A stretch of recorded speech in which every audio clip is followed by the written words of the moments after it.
Bog, ja sam Ana Marija. Inače sam iz Slavonije i odrasla sam u obitelji mesojeda i lovaca.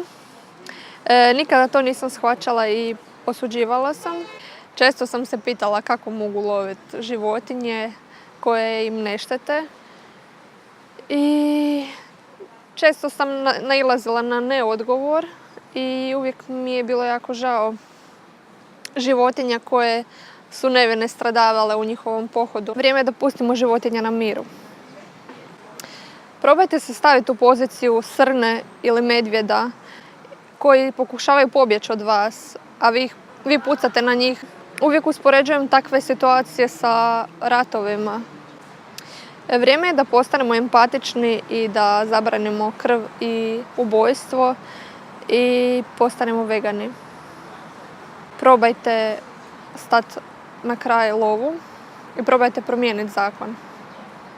Lov kao sport je društveno uvjetovan u malim sredinama i mislim da je vrijeme da stanemo tome na kraj. Stoga vas pozivam na međunarodni prosvjed za zabranu lova 27.10. u Zagrebu.